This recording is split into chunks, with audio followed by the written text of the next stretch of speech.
Hey, what's up guys, this is SP Gaming with another 5-minute game review. Today we're looking at Dauntless, the Closed Beta. So Dauntless is developed by Phoenix Labs, and let's talk a bit about that.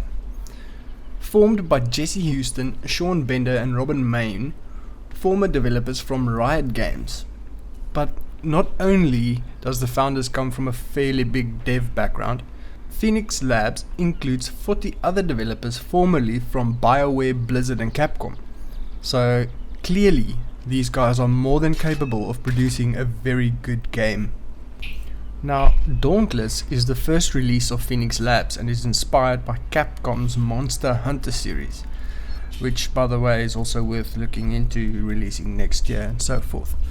This currently closed beta game takes place in a fantasy setting where a cataclysmic event tore the world apart, releasing dino-like monsters that is referred to as behemoths and prey on humans referred to as slayers. This game, in my opinion, is a simple game with simple goals.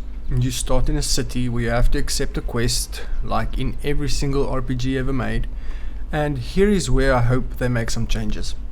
After you've accepted your quest, in which you basically have to either gather some materials on the island or slay a beast, you go to this bulletin board where you select your behemoth to slay, and then you select either party or solo. It is very clear that this game is intended to be played with mates, and solo will just see you get bored fast. So, you have your quest, you've selected your monster, what now?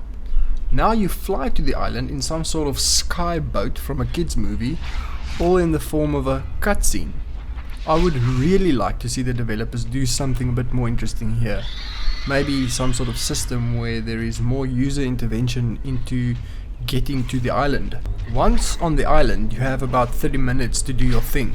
So it's really all about business, as depending on the strength of your party there might not be enough time to appreciate the scenery around you.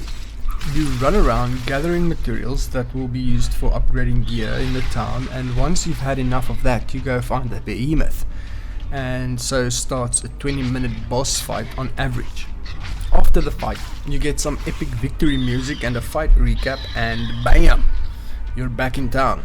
Again, I would like to see more in terms of actually having to gather the loot from the behemoth's lifeless body or something.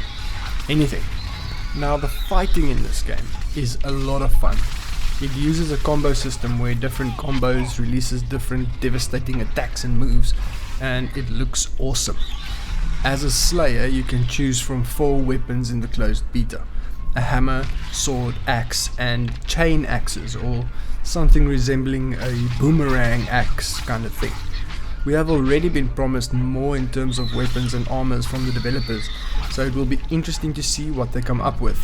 In terms of the camera, this game is a third-person game, so camera can play a big role, but seeing that there's only one hostile monster on every island, there's no need to worry about anything creeping up behind you and the camera not spotting that. The sound is pretty decent and really plays a big part in getting you hyped up for that boss fight and ties well into the vibe of the game.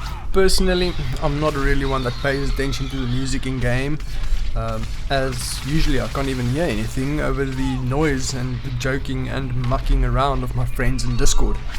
If by any chance you've been living under a rock, I'll post the link for Discord in the description below. Looking at the graphics, I find this interesting. Seeing that this is still closed beta and not a fully released final product, I can't complain about the optimization. But let me talk about the look instead. The somewhat cartoony, colorful graphic style of this game is brilliant. It makes the game look really nice, and it makes it nice to look at. We'll go more in depth into these aspects of the game when I do a review of the final release in 2018. How do you get access? Currently the only way to get access to the closed beta is to buy what they call a Slayer pack.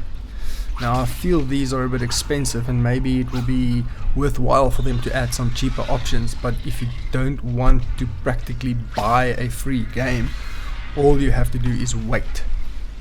Dauntless will release as a free-to-play game. With all that being said, would I recommend you get this game? Well, I'm totally split like a stripper on a stage about this. This is a good beta, but the access packs are a bit expensive. If you have some spare change, I'd say go for it.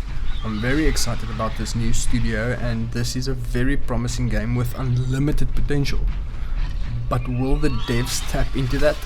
No one will know. The only thing we do know is that we don't want another No Man's Sky situation on our hands, and that if this game is a mess, the studio might as well close up shop.